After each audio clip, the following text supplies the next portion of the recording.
Group 2 పేపర్లో రాత పరీక్షలో భాగంగా మీరు 3వ పేపర్ గురించి పరీక్ష రాయాల్సిన అవసరం ఉంది. ఈ 3వ పేపరు ఎకానమీ అండ్ డెవలప్మెంట్కి సంబంధించింది. దీంట్లో 2వ section economy and development of తెలంగాణకు సంబంధించింది. సో ఈ ఎకానమీ అండ్ డెవలప్మెంట్ ఆఫ్ తెలంగాణలోని 3వ భాగమైన వ్యవసాయం మరియు వ్యవసాయ అనుబంధ రంగాల గురించి చెప్పుకునే దశలో మనం ముఖ్యంగా తెలంగాణ ప్రాంతంలో, తెలంగాణ రాష్ట్రంలో భూ కమతాలు ఏ విధంగా పంపిణీ చేయబడ్డాయి, సో వీటికి సంబంధించిన వివరాలను మనం ఇప్పుడు తెలుసుకుంటాము. మనకు తెలుసు, భూమి చాలా ముఖ్యమైన స్థిర ఆస్తి. ఎందుకంటే దీని ఆధారంగానే మానవజాలి మనుగడ ఉన్నది కాబట్టి దీని యొక్క ప్రాధాన్యత రకరకాలుగా ఉన్నది. సో ముఖ్యంగా మన దేశానికి వస్తే, సో భూమి ముఖ్యంగా వ్యవసాయాభివృద్ధికి పునాది కాబట్టి, సో వ్యవసాయాభివృద్ధి జరగాలంటే భూమి యొక్క ప్రాధాన్యతను గుర్తించాలండి. తర్వాత భూమి యొక్క ప్రాధాన్యతను పెంచాలంటే కొన్ని రకమైన అంశాలను దృష్టిలో పెట్టుకోవాల్సి వస్తుంది. దానిలో భాగంగానే ఉన్న భూమి ఏదైతే పరిమితంగా ఉన్నదో ఆ పరిమితమైన భూమి ఏ విధంగా ఉన్నది, ఎలా ఉపయోగపడుతుంది, ఎలా వివిధ వర్గాల మధ్య పంపిణీ చేయబడ్డది, ఏ పంటలకు ఉపయోగిస్తున్నారు, ఈ అంశాలన్నింటినీ మనము తెలంగాణ ప్రాంతానికి సంబంధించిన వరకు కనుక తెలుసుకుంటాము.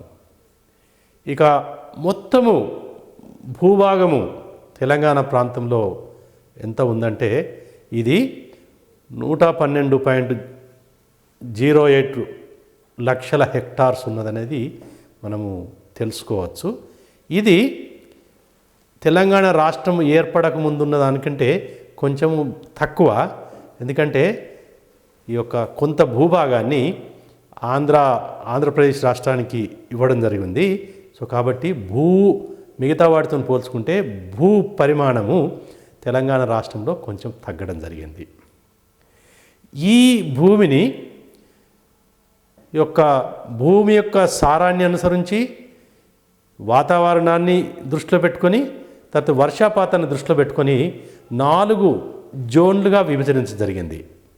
ఈ 4 జోన్లలో మొదటిది ఉత్తర తెలంగాణ, రెండవది మధ్య తెలంగాణ, మూడవది దక్షిణ తెలంగాణ, నాలుగవది ఈ యొక్క హిల్లీ ట్రైబల్ ఏరియా, అంటే గిరిజనులు ఎక్కువ ఉండే ఏరియాను హిల్లీ ట్రైబల్ ఏరియాగా ఈ 4 రకాలుగా వర్గీకరించడం జరిగింది.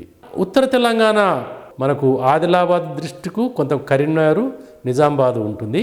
కొన్ని ప్రాంతాలైన ఆదిలాబాదు, కరీంనగర్, నిజామాబాదు ఈ నార్త్ తెలంగాణ పరిధిలోకి వస్తాయి. ఈ నార్త్ తెలంగాణ యొక్క భూమి 35,000 చదరపు కిలోమీటర్లు. ఈ ప్రాంతంలో సగటున వర్షపాతము 900 నుండి 1150 మిల్లీమీటర్సు. ముఖ్యంగా నైరుతి ఋతుపవనాల ద్వారా లభించే ఒక వర్షపాతం ఇంత. ఈ ప్రాంతంలో భూమి ఎక్కువగా ఎర్ర రకపు నేలలు, వీటిని ఎర్ర చెలుక అని, ఎర్ర ఇసుక అని, ఎర్ర బంక అనేది మరియు నల్లరేగడి భూములు ఈ ప్రాంతంలో ఉన్నాయి. సో ఈ ప్రాంతంలో ముఖ్యంగా ఎక్కువ పంటలు పండించడానికి వరి, తర్వాత మొక్కజొన్న, ప్రత్తి, పసుపు, కందులు మరియు సోయాబీన్ పంటలకు ఈ ప్రాంతము అనుకూలంగా ఉన్నది. మధ్య తెలంగాణలో మెదక్ డిస్ట్రిక్టు, వరంగల్ డిస్ట్రిక్టు, ఖమ్మం డిస్ట్రిక్ట్లోని కొంచెం భాగం ఉంటుంది. ఈ జోన్లో 30.6 వేల చదరపు కిలోమీటర్లు ఉంటుంది. సంవత్సర వర్షపాతము 800 నుండి 1150 మిల్లీమీటర్ల మధ్యలో పడుతుంది. సో ఈ ప్రాంతంలో కూడా ఎక్కువ ఎర్ర నేలలు మరియు నల్ల రేగడి ఉన్నట్టు గుర్తించడం జరిగింది. సో ఎర్ర నేలల్లో ముఖ్యంగా ఎర్ర చెలుక, ఎర్ర ఇసుక, ఎర్ర బంక రకాలు ఎక్కువగా కనబడతాయి. ఈ ప్రాంతము ఎక్కువ వరి, మొక్కజొన్న, ఈ పత్తి, పసుపు, పెసర్లకు మరియు మిర్చికి, మామిడి తోటలకు కూడా ఇది సూటబుల్గా ఉన్నది కాబట్టి ఈ ప్రాంతంలో ఈ పంటలను ఎక్కువ పండిస్తున్నారు. ఇక దక్షిణ తెలంగాణ జోన్కి వస్తే ఈ జోను పరిధిలో యొక్క రంగారెడ్డి డిస్ట్రిక్టు, హైదరాబాద్ డిస్ట్రిక్టు, మహబూబ్ నగర్ మరియు నల్గొండ డిస్ట్రిక్టులు ఈ జోన్లో పడతాయి. ఈ జోన్ల యొక్క విస్తీర్ణము 39.33 చదరపు కిలోమీటర్లు. ఈ ప్రాంతంలో సగటున వర్షాభావము 600 నుంచి 780 మిల్లీమీటర్లు. సో మిగతా ప్రాంతాలతో చూసుకుంటే ఇక్కడ వర్షాపాతం కొంచెం తక్కువ ఉంటుంది. ఈ ప్రాంతం కూడా ఎర్ర నేలలకు ప్రసిద్ధిగాంచింది. ముఖ్యంగా ఎర్రబంక నేలలకు ఈ ఏరియా ప్రసిద్ధిగాంచింది. ఈ ప్రాంతంలో ఎక్కువ వరి, మొక్కజొన్న, కాటను, పసుపు, పెసళ్ళు మరియు కందులు కూడా ఈ ప్రాంతంలో ఎక్కువగా పండిస్తారు. ఇక ట్రైబల్ హిల్లీ రీజియన్కి వచ్చే వరకు ఇది ఆదిలాబాద్లోని కొంత ప్రాంతము, ఖమ్మంలోని కొంత ప్రాంతము ఉంటుంది.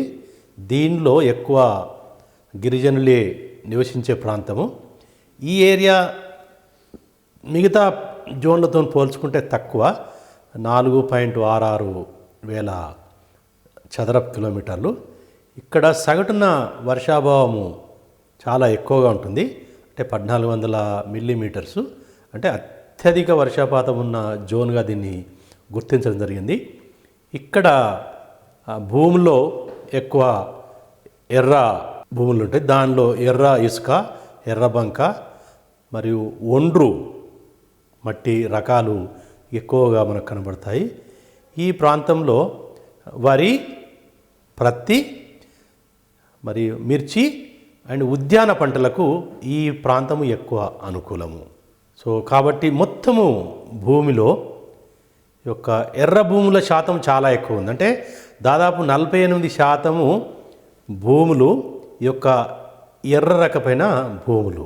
మిగతా దాంట్లో 25% నల్లరేగడి భూమి 25% ఉంటుంది. సో మిగతా దాంట్లో 20% వరకు కొన్ని రాక్సు, చిన్న చిన్న గుట్టలు, చెలుకలు, తర్వాత ఎక్కువ రాళ్ళ ఉంటుంది. తర్వాత ఎక్కువ పెద్ద పెద్ద రాళ్ళు, గుట్టలు ఉండే ప్రాంతం కూడా దాదాపు 7% తెలంగాణ భూమిలో ఈ రాళ్ళు, రప్పలు ఉండడం జరిగింది. సో కాబట్టి ఈ యొక్క భూమి రకాలను చూసుకున్నప్పుడు సో మనము ఎటువంటి పంటలు పండించవచ్చు, ఏ ప్రాంతంలో ఎక్కువ పంటలు పండించవచ్చు, వేటి అనుకూలంగా లేవనేది కూడా మనం దీన్ని బట్టి మనము గ్రహించవచ్చు. ఇక భూమికి సంబంధించిన అంశాలు ఏదైతే భూమి ఉన్నదో ఆ భూమి ఏ విధంగా విభజించబడి ఉన్నది, సో దీని గురించి చూసుకున్నప్పుడు దాదాపు ఎంత భూమి దేనిలో విభజించబడ్డది. సో దీంట్లో చూసుకుంటే ముఖ్యంగా ఈ భూమిని రకరకాలుగా మనము రకరకాల రీతిలో ఉన్నది.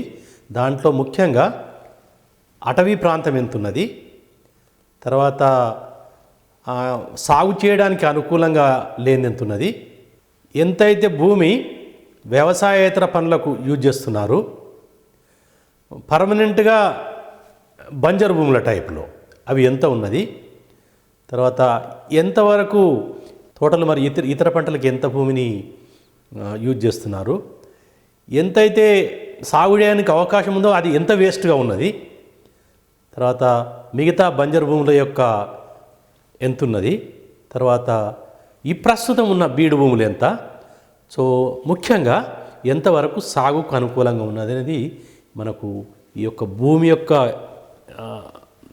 రకాలను బట్టి మనం చెప్పుకోవచ్చు. సో మొత్తం భూమిలో ఎక్కువ అంటే దాదాపు 39% మనకు సాగుకు అనుకూలంగా ఉన్నది. అంటే దీన్ని బట్టి చూడొచ్చు దాదాపు 2/5 అంటే 40%, దాదాపు 40% భూమిని మనము సాగుకు ఉంటున్నాం. సో మిగతా 60% రకరకాలుగా ముఖ్యంగా అటవీ ప్రాంతమైన భూమి దాదాపు 23% అటవీ ప్రాంతంలో భూమిలో అడవులు ఉన్నాయి. సో 5.4 ఏమో ఈ యొక్క బ్యారను ఎందుకు పనికిరాని భూమి ఉన్నది. సో ఈ యొక్క తర్వాత ప్రస్తుతం బీడు భూములు ఉన్నది 12.5%.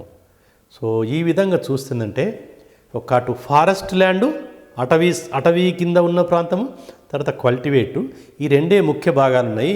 సో కాబట్టి ఏంటంటే ఈ రెండు కలుపుకుంటే దాదాపు మనకు 62% అటు అడవుల గురించి, తర్వాత ఈ సాగు గురించి ఉన్నది. మిగతాదంతా దాదాపు 35% భూమి మనము యూజ్ చేసుకునే పరిస్థితులు లేవు, రకరకాల కారణాల వల్ల.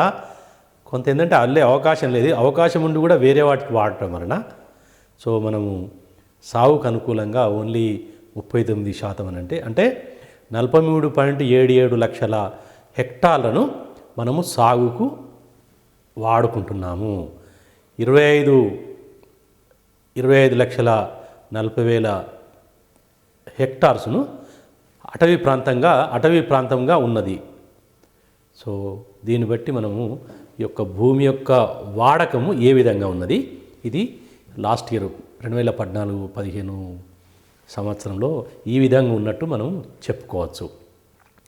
సో దీన్ని బట్టి ఏంటంటే ఎంతవరకు సాగుకున్నది, అంటే మనం ఆల్రెడీ చెప్పుకున్నట్టు దీంట్లో ఈ ఏరియా 43.8 లక్షల హెక్టార్సు ఏదైతే సాగుకు అనుకూలందో, దీనిలో కొంతవరకు ఒకటి కంటే ఎక్కువ సార్లు పంటలు పండించడం వలన మనకు గరిష్టంగా గ్రాస్ కల్టివేటెడ్ ఏరియా కొంచెం ఎక్కువ ఉంటుంది. అంటే ఈ యొక్క స్థూల సాగు చేసిన ఏరియా 53.2 లక్షలు. అంటే ఈ యొక్క పంట సాంద్రత అనేది 1.2 అంటే గ్రాస్ కల్టివేటెడ్ ఏరియాను నెట్ కల్టివేటెడ్తో ఏదైతే భాగిస్తే వచ్చేదో అది పంట సాంద్రతను తెలియజేస్తుంది. అంటే కొన్ని సారవంతమైన భూములలో ఒకటి కంటే ఎక్కువ సార్ 2 పంటలు కూడా పండించవచ్చు. సో అటువంటి అప్పుడు భూమి అంతే ఉన్నప్పుడు కూడా మనం సంవత్సరంలో ఈ యొక్క సాగు చేసిన భూమి ఎక్కువ అనిపిస్తుంది. ఒకే ఎకరాన్ని 2 సార్లు సాగు చేస్తే అది 2 ఎకరాలుగా మనము పరిగణించడం జరుగుతుంది. సో ఆ విధంగా చూస్తే ఇట్లా జరుగుతుంది. కల్టివేషను ముఖ్యంగా 58% ఏదైతే మనము నికరంగా సాగు చేయడానికి అనుకూలందో అది 58%లో మనము పంటలు పండిస్తున్నాము. ఆహారకు సంబంధించిన పంటలను పండిస్తున్నాము. అంటే దాదాపు 42% ఏదైతే సాగుకు అనుకూలమైన భూమిలో ఆహారేతర పంటలను పండిస్తున్నాము. అంటే ఈ పంటలు పండిస్తున్నాం, రెండింటినీ సాగు చేస్తున్నాము. బట్ సాగు చేసే దాంట్లో మనం ఆహార పంటలకు 58%, 42% వేరే పంటలు పండించడానికి ఉపయోగపడుతుంది. సో దీంట్లో ఆహార పంటలలో ఏమేమి పండిస్తున్నారంటే ఇది ఆహార ధాన్యాలు మనకు వరి, గోధుమలు, మిగతా తృణధాన్యాలు, యొక్క పప్పు దినుసులు, ఇవన్నీ కలిపి మొత్తం 21.1 లక్ష హెక్టార్స్లో ఈ యొక్క ఆహార ధాన్యాన్ని పండిస్తున్నాము. అండ్ దీని ద్వారా మనకు లభించిన ఉత్పత్తి ఏంటంటే 77.2 లక్షల టన్నులు 2014-15లో ఈ భూమిని సాగు చేయడం వలన మనకు లభించినట్టు చెప్తుంది. దీంట్లో దాదాపు 15% తృణధాన్యాలు, తర్వాత పప్పు దినుసులు 8.5%, 9%లో ఆయిల్ సీడ్స్ను కల్టివేయడం జరిగింది. దీంట్లో కూడా ఆహారానికి సంబంధించిన పంటలలో తృణధాన్యాలు 15%, 8.5% ఏమో పప్పు దినుసులు, 9% ఆయిల్ సీడ్స్. వీటి గురించి ఎందుకు అవగాహన, ఎందుకంటే వీటిని బట్టి మనకు అవసరమైనంత మనం ఉత్పత్తి చేస్తున్నామా లేకపోతే ఇతర ప్రాంతాల నుంచి దిగుమతి చేసుకుంటాం అనేది పెడుతుంది. సో అప్పుడప్పుడు వీటికి సంబంధించిన సమస్యలు కూడా తలెత్తున్నాయి. కాబట్టి వాటి ఇన్ఫర్మేషన్ కొంచెం దృష్టిలో పెట్టుకోవడం చాలా అవసరం. సో వీటిని విశ్లేషించినప్పుడు ఏంటంటే మనకు అర్థమైంది అంటే రాను ఏంటంటే ఆహార ధాన్యాలు ఉత్పత్తి చేసే భూమి తగ్గుతుంది, వేరే పంటలు పండించడానికి ఉన్న భూమిని యొక్క శాతం పెరుగుతుంది. ఇది ఇంకా మనం ఇంకా వీటి యొక్క వివరాలు ఇంకా కొంచెం మనం చూడడానికి అవకాశం ఉన్నది. వీటి గురించి ఇంకా కొంచెం ఇన్ఫర్మేషన్ తెలుసుకున్నప్పుడు ఏంటంటే ఈ యొక్క మనం ఆల్రెడీ చెప్పాము దీని గురించి ఏ ఏ పంటలు పండించడానికి ఎంత భూమిని ఉపయోగించుకుంటున్నామో ఆ భూమిలో ఎంత పంట పండింది. సో వీటి గురించి కూడా కొంచెము వివరాలు అవసరము. ఎందుకంటే దాన్ని బట్టి ఏంటంటే భూమి యొక్క ఉపయోగము, భూమి యొక్క సారవంతం కూడా దాన్ని బట్టి కూడా మనకు ఎంత పంట పండుతుందనేది కూడా మనము దీన్ని బట్టి తెలుసుకోవచ్చు. ఎక్కువ భూమి వరి పండించడానికి ఉపయోగిస్తున్నాము. ఇది 14-15లో మనం 14.15 లక్షల హెక్టార్లు దీనికి వరి పండించడానికి ఉపయోగిస్తే ఇది తర్వాత సంవత్సరంలో తగ్గింది. సో వరి పండించే భూమి తగ్గడానికి కారణము అందరికీ తెలుసు. ఎందుకంటే మనకు అనుకూలంగా నీటిపారుదల సౌకర్యం తగ్గినప్పుడు ఎందుకంటే వరి పంటకు నీరు ఎప్పుడు అవసరం కాబట్టి సో నీటిపారుదల అవకాశం ఎక్కువ లేనప్పుడు ఏంటంటే పంట తగ్గించడానికి అవకాశం ఉంది. బట్ దానితో పాటు ఒకవేళ దీని యొక్క పంట పండించే పరిమాణం తగ్గినప్పటికి కూడా పంట దిగుబడి కొంచెం పెరిగినట్టు ఉంటుంది. అంటే 1 ఎకరా సాగు చేస్తే మనం దాదాపు 1 హెక్టార్ సాగు చేస్తే 3332 కిలోల ధాన్యాన్ని వస్తున్నట్టు చెప్తుంది. అంటే సో దీన్ని బట్టి ఏంటంటే కొంతవరకు భూమి యొక్క ప్రొడక్టివిటీ, ఉత్పాదకత కొంత పెరిగినట్టు మనం కనబడవచ్చు. ఇక రెండవ పంట, ఇది మెట్ట పంట కూడా మనం పరిగణిస్తాము. దీని యొక్క విస్తీర్ణం కూడా తగ్గింది. గత సంవత్సరంతో పోల్చుకుంటే ఈ సంవత్సరము 6.92 లక్షల హెక్టార్ల నుండి 5.56 హెక్టార్లకు తగ్గడం జరిగింది. దీని యొక్క ఉత్పాదకత తగ్గినట్టు మనం ఈ గణాంకాలు చెప్తున్నాయి. సో ఇతర తృణధాన్యాలు ఏవైతే అనుకున్నామో అవి కూడా గణనీయంగా ఉత్పత్తి చేసే భూమి శాతము చాలా తగ్గుతుంది. అది 2014-15లో 22.5 హెక్టార్స్లో సాగు చేస్తే గత సంవత్సరం ఓన్లీ దాదాపు 16 లక్షల హెక్టార్స్కే ఇది పరిమితం కావడం జరిగింది. సో ఈ యొక్క పంట పండించే భూమి కూడా తగ్గుతూ తర్వాత దీనిపై వచ్చే దిగుబడి కూడా తగ్గింది. అంటే దాన్ని బట్టి ఏంటంటే తృణధాన్యాల ఉత్పత్తిపై మనం ఎక్కువ శ్రద్ధ పెట్టడం లేదు. ఇక పప్పు దినుసులకు వస్తే పప్పు దినుసులు యొక్క పంటలకు కేటాయించిన భూమి విస్తీర్ణం కొంచెం పెరిగింది, కానీ దిగుబడి తగ్గినట్టు మనకు ఈ యొక్క గణాంకాలు చెప్తున్నాయి. సో ఇక మొత్తము ఆహార ధాన్యాలకు సంబంధించిన వరకు వస్తే సో గత సంవత్సరంతో పోల్చుకుంటే ఈ సంవత్సరం తగ్గింది. సో అది గత సంవత్సరంతో పోల్చుకుంటే ఈ సంవత్సరము ఒక ఆహార ధాన్యాలు ఉత్పత్తి చేయడానికి వినియోగించే భూమి తగ్గడం జరిగింది. 26.13 లక్షల హెక్టార్లు గత సంవత్సరం మనము వీటిని కేటాయిస్తే ఈ సంవత్సరము 20.46 లక్షల హెక్టార్స్కి పరిమితం చేయడం జరిగింది. దీనితో పాటు ఉత్పాదకత కూడా తరిగింది. అంటే సో దీన్ని బట్టిందంటే అటు ఒక సైడు ఉత్పత్తి చేయడానికి ఎంతైతే భూమి ఉందో భూమిని కూడా తగ్గిస్తున్నాము. రెండవది ఆ ఒక్కొక్క ఎకరాను సాగు చేయగా వచ్చే పంట కూడా తగ్గుతున్నది. సో ఈ రెండు జరగడం వలన ఇప్పుడు ఆహార ధాన్యాల యొక్క లభ్యతకు కూడా కొంచెము ఇబ్బంది ఏర్పడే అవకాశాలు ఉన్నట్టు మనము గమనించవచ్చు. ఇక ఆయిల్ సీడ్స్కి సంబంధించిన వరకు గ్రౌండ్ నట్ మన తెలంగాణ ప్రాంతంలో కొన్ని ప్రాంతాలనే పండిస్తున్నారు. ఇది చాలా తక్కువ విస్తీర్ణంలో పండిస్తున్నారు. ఈ విస్తీర్ణం కూడా కొంచెం తగ్గినట్టు మనకు గణాంకాలు చెప్తున్నాయి. సో విస్తీర్ణం తగ్గడంతో పాటు ఈ యొక్క గ్రౌండ్ నట్ యొక్క ఉత్పాదకత కూడా గణనీయంగా తగ్గడం జరిగింది. సో ఇంకో పంట ఏదైతే సోయాబీన్ కూడా ఉందో ఆ పంట విస్తీర్ణంలో పెద్ద మార్పు లేదు, అలాగే ఉత్పాదకతలో కూడా పెద్దగా మార్పు ఉన్నట్టు మనకు మార్పు లేనట్టు గణాంకాలు చెప్తున్నాయి. సో కాబట్టి మొత్తం ఆయిల్ సీడ్స్లో చూసుకున్నప్పుడు సో ఒక విస్తీర్ణత కొంచెం తగ్గింది, తర్వాత ఉత్పాదకత కూడా కొంచెం తగ్గినట్టు చెప్తుంది. ఇక కాటను ఏదైతే కాటన్ మరియు షుగర్ కేన్ రెండు ఏవైతే అనుకున్నా, కాటన్కి వచ్చినప్పుడు ఏంటంటే ఈ పంట పండించే విస్తీర్ణము పెరుగుతూ ఉన్నది రాను రాను. సో మొత్తం విస్తీర్ణంలో దాదాపు 17 లక్షల హెక్టార్ల భూమిలో లాస్ట్ ఇయర్ సాగు చేస్తే ఈ సంవత్సరంకి వచ్చారు దాదాపు 18 లక్షల హెక్టార్స్కి వచ్చింది. అంటే దాదాపు 1 లక్ష హెక్టార్సు అదనంగా భూమిని ఈ పత్తి పండించడానికి ఉపయోగించడం జరిగింది.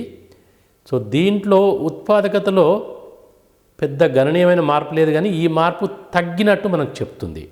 ఓకే, అంటే ఇదివరకు చెప్పుకున్నట్టు ఏంటంటే ఇది కూడా ఒక వివిధ పంటల కింద ఎంత భూమి సాగు చేస్తున్నారు, ఒక్కొక్క ఎకరం సాగు చేయడం వలన ఒక్కొక్క పంట ఎంత వస్తుందని మనము బేరీజ్ వేసుకున్నట్టుంటే మనకు దీన్ని బట్టి అర్థం చేసిందంటే వ్యవసాయము ఆహార ధాన్యాల యొక్క ఉత్పత్తి చేసే పరిమాణము ఏదైతే విస్తీర్ణత ఉందో అది తగ్గుతున్నది, ఉత్పాదకత కూడా కొంచెం తగ్గుతున్నది. ఏదైతే మనము కామర్షియల్ క్రాప్స్ అనుకున్నాము, అంటే ఆహారానికి కాకుండా ఆహారేతర పంటలు అనుకున్నాం, దానిలో మనకు ప్రత్తి అనేది ముఖ్యమైన పాత్ర పోషిస్తుంది. సో దీని ఉత్పాదకత కూడా కొంచెం తగ్గుతున్నది. కాబట్టి ఈ యొక్క కామర్షియల్ క్రాప్స్ ముఖ్యంగా ఈ యొక్క కాటను పండించేప్పుడు రకరకాల సమస్యలు ఉంటాయి. దాని వలన మనం కొన్ని ఏవైతే మనం ఎఫెక్ట్స్ కూడా మనం అప్పుడప్పుడు చూస్తున్నాం. ఎందుకంటే చాలామంది పత్తి రైతులు రకరకాల కారణాల వల్ల కూడా సూసైడ్ చేసుకున్నట్టు కూడా మనము తెలుసుకోవడం జరిగింది. సో కాబట్టి పంటలను పండించే దానిలో భూమి ఏ పంటలను ఎక్కువ పండిస్తున్నారు, దానిలో ఎటువంటి సమస్యలు వస్తున్నది మొదలు దానికి వహించాలంటే ఎంత భూమిని రైతు ఏ పంటలకు ఉపయోగిస్తున్నాడు.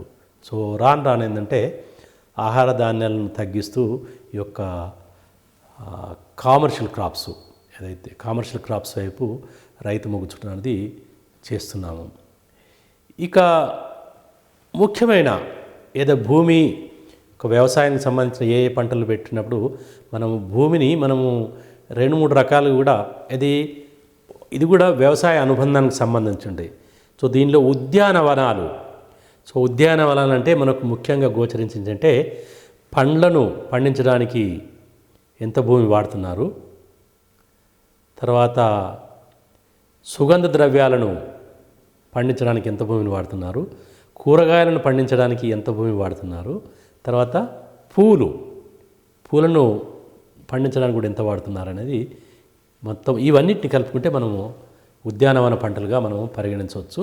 సో దీంట్లో ఈ యొక్క ఎంత ఏరియా ఉంది, ఎంత ఈల్డ్ వస్తుంది అనేది వీటిలలో మనం చూసుకున్నప్పుడు మనకు మార్పులు క్లియర్గా కనబడుతుంది. అంటే ఈ యొక్క పంటలను ముఖ్యంగా పంటలను పండించే భూమి గత సంవత్సరం పోల్చుకుంటే కొంచెం పెరిగినట్టు మనకు ఇక్కడ తెలుస్తుంది. ఇదివరకు 3,61,000 ఎకరాలు ఈ పండ్ల తోటలు పెడితే ఈ సంవత్సరము 3,81,000కి కొంచెం తగ్గినట్టు పెరిగినట్టు చూపిస్తుంది. అలాగే సుగంధ ద్రవ్యాలకు వచ్చే వరకు 1,71,000 దాదాపు ఉంటే ఇది కొంచెం తగ్గినట్టు చూపిస్తుంది. తర్వాత కూరగాయలను చేసేటప్పుడు 1,71,000 ఎకరాలు దీనికి సాగు కింద ఉంటే ఇది 1,55,000కు తగ్గినట్టు మనకు చెప్తుంది. అంటే కూరగాయలను పండించే విస్తీర్ణత కొంచెం తగ్గినట్టు చేస్తుంది. ఒక పూలు పండించే భూమి 7,438 ఎకరాల నుండి 3,086 ఎకరాలకు పడిపోయింది. అంటే గణనీయంగా పూలు సాగు చేసే భూమి తగ్గుతున్నది. సో వీటి యొక్క ఉత్పాదకత కూడా కొంత తగ్గింది. ముఖ్యంగా పండ్లకు సంబంధించిన వరకు తగ్గినట్టు సూచిస్తుంది. తర్వాత ఈ యొక్క సుగంధ ద్రవ్యాలకు సంబంధించినప్పుడు కూడా కొంచెం తగ్గినట్టే మనకు సూచనలు ఉన్నాయి. తర్వాత కూరగాయలకు కూడా ఆల్రెడీ కొంచెం తగ్గింది. ఎందుకంటే విస్తీర్ణం తగ్గినప్పుడు ఈ యొక్క దిగుబడి తగ్గడానికి కూడా ఆస్కారం ఎక్కువ ఉంటుంది. సో దిగుబడి తగ్గలేదనంటే మనం 1 ఎకరా వచ్చే దిగుబడి పెరిగినప్పుడు అప్పుడు మాత్రమే ఒక విస్తీర్ణం తగ్గినప్పుడు కూడా మనకు దిగుబడి ఎక్కువ రావడానికి ఆస్కారం ఉంటుంది. బట్ ఇక్కడ అటువంటి ఇది జరిగినట్టు మనకు సూచనలు ఏం లేవు. ఇక ఫ్లవర్కి సంబంధించిన వరకు ఇక 21,714 మెట్రిక్ టన్స్ నుంచి 13,000 మెట్రిక్ టన్సే పడ్డది. అంటే పూలు సాగుబడి చేసే విస్తీర్ణం తగ్గడం, తర్వాత దాని ద్వారా వచ్చే మొత్తం పూలు దిగుబడి కూడా గణనీయంగా తగ్గడం జరిగింది. సో కాబట్టి అటు సైడ్ మనము ఆహార ధాన్యాలు, తర్వాత ఆహారేతల పంటలు, తర్వాత ఈ ఉద్యాన పంటలు ఇవన్నీ చూసుకున్నప్పుడు మనకు ఈ యొక్క సాగు చేసే భూమిని ఏ విధంగా ఉపయోగిస్తున్నది దీన్ని బట్టి మనము తెలుసుకోవచ్చు. ముఖ్యంగా ఈ ల్యాండ్ హోల్డింగ్స్, ఈ భూమి వివిధ వర్గాల మధ్య ఎట్లా పంపిణీ చేయబడదు. వివిధ వర్గాలంటే మనము ఒక కుటుంబానికి భూమి ఒకటే ప్రదేశంలో ఉండదు. కుటుంబానికి భూమి వివిధ రకరకాల ప్రాంతాలలో పంపిణీ చేయబడి ఉంటుంది. సో ఒక దగ్గర 1 ఎకరా ఉంటుంది, ఇంకో దగ్గర 1/2 ఎకరా ఉంటుంది, ఇంకో దగ్గర 2-3 ఎకరాలు ఉంటుంది. ఇది భూ కమతాలు అనేది ఒక కుటుంబానికి చెందినప్పటికి కూడా ఆ భూ కమతాలు ఒక ప్రదేశంలో లేకపోవడము. సో ఇది ముఖ్యమైన అంశం కాబట్టి దీని గురించి కొంచెం మనం అవగాహన ఉండడం మంచిది. ఎందుకంటే దీన్ని మనం ముఖ్యంగా ఈ యొక్క ల్యాండ్ హోల్డ్ కమతాల పంపిణీ చేసుకున్నప్పుడు వీటి గురించి మనం అవగాహన ఉండడము చాలా అవసరము. తెలంగాణ కానీ ఇతర ప్రాంతాల్లో కూడా ఏంటంటే ఒక కుటుంబానికి భూమి ఒకే ప్రదేశంలో ఉండదు. ఈ భూమి వివిధ ప్రాంతాలలో డిస్ట్రిబ్యూట్ అయి ఉంటుంది. సో కాబట్టి భూమిని ఒక దగ్గర ఉన్న భూమిని దాన్ని మనం కమతంగా పరిగణించినప్పుడు ఒకే కుటుంబానికి కమతాల సంఖ్య 1 కంటే ఎక్కువ ఉండొచ్చు. సో ఏం జరుగుతుందంటే మన దగ్గర ఒక ఉమ్మడి కుటుంబము విడిపోయినప్పుడు ఆ కమతాల సంఖ్య పెరుగుతుంది. భూమి అంతే ఉన్నప్పుడు కూడా ఉదాహరణకు 1 ఎకరం ఉన్నప్పుడు దాన్ని కుటుంబము విడిపోయినప్పుడు, కుటుంబంలో 2 అన్నదమ్ములు విడిపోయినప్పుడు 2 భాగాలుగా అన్నప్పుడు 2 కమతాలుగా వస్తుంది. అంటే భూ పరిమాణం 1 ఎకరా ఉన్నప్పటికి కూడా భూ కమతాల సంఖ్య 2 వస్తాయి. సో ఒక్కొక్క కమతం యొక్క పరిమాణం 1/2 ఎకరగా విభజించబడుతుంది. సో ఇది సర్వసాధారణం. ముఖ్యంగా తెలంగాణ రాష్ట్రంలో ఈ యొక్క రాను ఈ ఉమ్మడి కుటుంబము ఆనవాలు తగ్గుతూ తర్వాత న్యూక్లియర్ కుటుంబం యొక్క సంఖ్య పెరుగుతున్నప్పుడు ఈ యొక్క కమతాల సంఖ్య కూడా పెరగడానికి ఎక్కువ ఆస్కారం ఉన్నది. సో కమతాల సంఖ్య పెరిగినప్పుడు మనకు కొన్ని వ్యవసాయానికి సంబంధమైన కొన్ని సమస్యలు మనకు ఇక్కడ మనం రావడం జరుగుతుంది. ఈ భూకమతాల యొక్క పంపిణీ ఈ తెలంగాణలో ఎలా ఉందని చెప్తే అది జిల్లా వారీగా కూడా మనం తెలుసుకోవచ్చు. సో మొత్తం తెలంగాణలో ఈ యొక్క కమతాలను 4 రకాలుగా వర్గీకరించవచ్చు. ఒకటి ఏంటంటే ఉపాంత కమతము. ఉపాంత కమతం అంటే 1 హెక్టార్కు లేక అంతకంటే తక్కువ ఉన్న భూమిని, 1 హెక్టార్ అంటే దాదాపు 2.5 ఎకరాలు, 2.5 ఎకరాలు కానీ అంతకంటే తక్కువగా ఉన్న భూమిని ఉపాంత కమతం అంటారు. తర్వాత 1 హెక్టార్ నుంచి 2 హెక్టార్లు అంటే 2.5 నుంచి 5 ఎకరాల మధ్య ఉన్న వాటిని సన్నకారు రైతులుగా మనం గుర్తించవచ్చు. సో అలాగే 2 ఎకరాల నుండి ఎక్కువ ఉన్న వాళ్ళను మధ్యతరగతి రైతులు, తర్వాత 10 ఎకరాల కంటే ఎక్కువ ఉన్న వాళ్ళను మనము పెద్ద రైతులుగా మనము గుర్తించవచ్చు. సో ఈ యొక్క భూ పంపిణీలో కూడా ఎటువంటి అసమానతలు ఉన్నాయి, ఆ అసమానతల వలన ఎటువంటి సమస్యలు ఉన్నాయనేది కూడా మనం పరిగణించవచ్చు. ఇది మనకు 2010-11 సంవత్సరానికి సంబంధించిన గణాంకాలకు మనం తెలుసుకున్నప్పుడు తెలంగాణ ప్రాంతంలో ఈ యొక్క కమతాలను మనము వర్గీకరించట్టు. ఒకటి ఉపాంత కమతము అంటే 1 హెక్టార్ కంటే తక్కువ ఉంటే దాన్ని ఉపాంత కమతం అంటాము. దీన్ని సాగు చేసే వాళ్ళను మన ఉపాంత రైతులుగా అంటాము. తర్వాత 1 నుంచి 2 హెక్టార్స్లో ఉన్న కమతాలను సాగు చేస్తే వాళ్ళను సన్నకారు రైతులు అంటారు. ఇక ఎక్కువ 10 ఎకరాల కంటే ఎక్కువ సాగు చేసే వాళ్ళను మనము లార్జ్ ఫార్మర్స్గా మనం పరిగణించవచ్చు. ఇక తెలంగాణలో భూ పంపిణీలో అసమానతలు ఉన్నాయనేది దీన్ని బట్టి మనం చెప్పుకోవచ్చు. ఎందుకంటే 62% కమతాలు ఉంటే ఆ కమతాలలో ఉన్న భూమి ఓన్లీ 25%. అంటే 25% భూమిని 62 మంది పంచుకున్నట్టు మనం రఫ్గా చూసుకుంటే. అంటే దీంట్లో కమతాలు సాగు చేసే యొక్క భూమి యొక్క విస్తీర్ణము చాలా తక్కువగా ఉన్నది. సో ఇది మీరు గమనించాల్సిన అవసరం ఏంటంటే ఎక్కువ భూమి ఏంటంటే తక్కువ పరిమాణంలో ఉన్నది. ఎక్కువ భూమి అంటే చిన్న చిన్న కమతాలుగా విభజించబడ్డది. సో అరెకరం ఒక దగ్గర, ఎకరం ఒక దగ్గర అట్లా. కాబట్టి సో ఇది చాలా ముఖ్యమైన గమనించాల్సిన వస్తుంది. ఇక 1 హెక్టార్ నుంచి 2 ఎకరాల మధ్యలో దాదాపు 24% కమతాలుంటే వీళ్ళ పరిధిలో ఉన్న భూమి దాదాపు 30%. అంటే ఈ దీంట్లో భూమి శాతం ఎక్కువ ఉంది, కమతాల శాతం కొంచెం తక్కువ ఉంది. కాబట్టి ఇది మంచి దశలో ఉన్నట్టు కూడా మనం పరిగణించవచ్చు. ఇక లాస్ట్కి వస్తే ముఖ్యంగా ఎక్కువ భూమి ఉన్న వాళ్ళు నిజంగా భూమిపై నియంత్రణ కలిగి ఉన్న వాళ్ళని అనుకుంటే దాదాపు 10 ఎకరాల కంటే ఎక్కువ ఉన్న వాళ్ళు దాదాపు 0.3% వాళ్ళ ఆధీనంలోనే ఉన్నది. ఇక మధ్య తరహా భూమి ఎక్కువగా ఉన్నట్టు మనం పరిగణలోకి తీసుకోవచ్చు.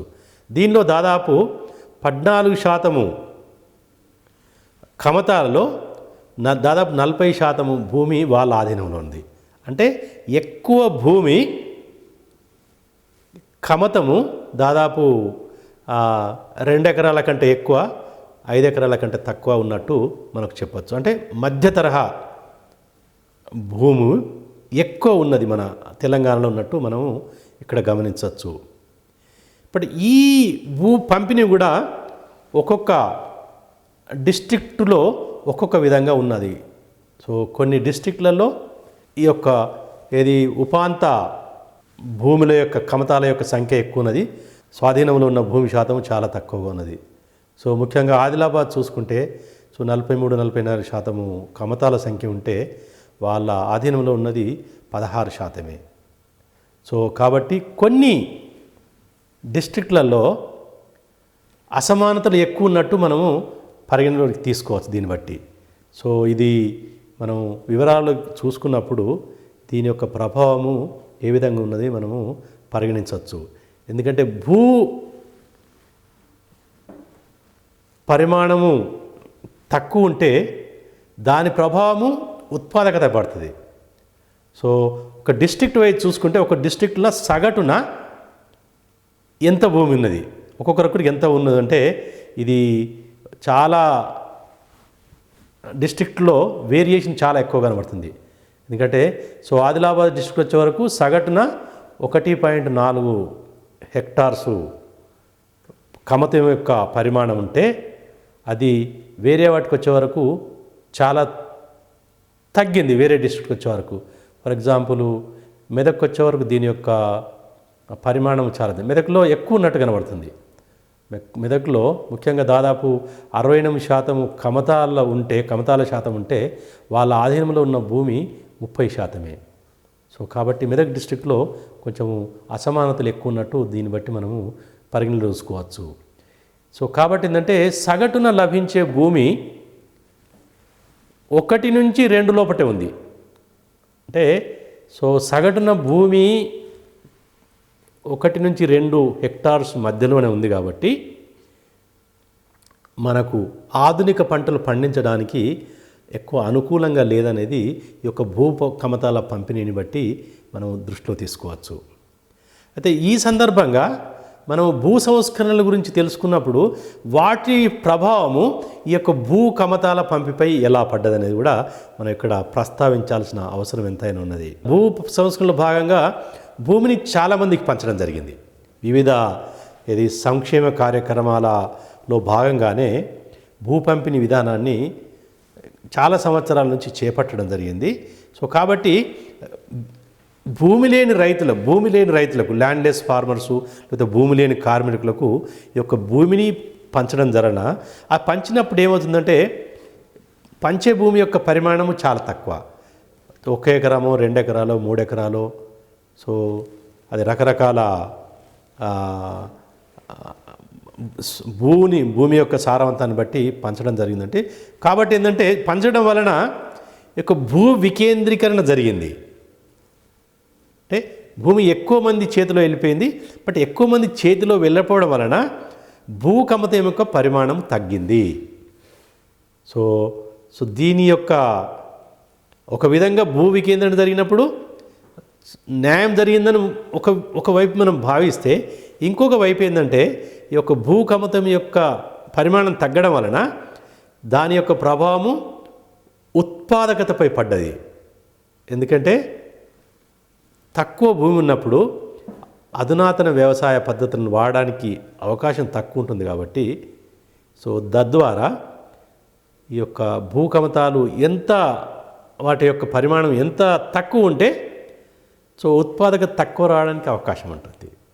ఎందుకంటే భూమి యొక్క పరిమాణం చాలా తక్కువ ఉందనుకోండి, సో మనము భూమి ఉన్నప్పుడు మన అన్ని విధాల ఫెసిలిటీస్ అన్నీ ఏవైతే పంట పండించడానికి ఏవైతే అనుకూలంగా పరిస్థితులు ఉండో అవన్నిటిని కూడా అమర్చాల్సిన అవసరం ఉంటుంది. కాబట్టి అమర్చాలంటే ఖర్చు ఎక్కువ అవుతుంది. ఫర్ ఎగ్జాంపుల్ 1 ఎకరం భూమి దానికి ఒక బోర్వెల్ వేయాలన్నా లేకపోతే ఒక వేరే ట్రాక్టర్స్ వాటితోని దున్నించాలంటే కూడా కొంచెం భారమైన ఖర్చుతో కూడినాయి. కాబట్టి అటువంటి కమతాలలో ఖర్చు ఎక్కువ అవుతుంది. అంటే ఉత్పత్తి చేసిన పంట ఓసారి పెరిగినప్పటికి కూడా ఉత్పత్తికి అయ్యే ఖర్చు ఎక్కువ అవుతుంది. సో ఉత్పత్తికి అయ్యే ఖర్చు ఎక్కువైనప్పుడు సో ఒక ఉత్పత్తి చేసే రైతుకు మిగిలే నికర ఆదాయము చాలా తక్కువగా ఉంటుంది. సో కాబట్టి యొక్క భూ కమతము ఎంత ఉండాలనే దానికి ఒక నిర్దిష్ట పరిమాణం, అంటే ఇప్పుడున్న కమతం యొక్క పరిమాణం కంటే ఎక్కువ ఉండాల్సిన అవసరం ఉంది. అంటే ఇంకా భూ పంపిణీ జరగాలి. భూ పంపిణీ అంటే ఎక్కువ భూమి ఉన్న కమతాల నుండి తక్కువ వాళ్ళకి గిట్ట మారితే భూ కమతం యొక్క పరిమాణం మారాలి.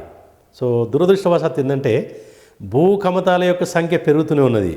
ఎందుకంటే ఎక్కువ భూమి ఉన్న వాళ్ళ దగ్గర భూమి తీసుకొని బీద వాళ్ళకి ఇచ్చినప్పుడు ఇంకా కమతాల యొక్క సంఖ్య పెరుగుతుంది.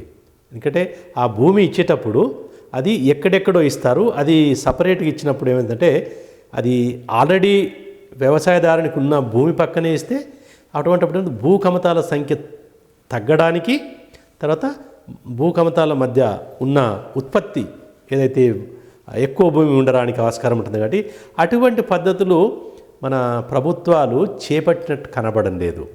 అంటే సో ఒకవేళ నిజంగానే ఈ యొక్క భూ కమతాల యొక్క పంపిణీ ప్రభావము వ్యవసాయ వృద్ధిపై మంచిగా ఉండాలంటే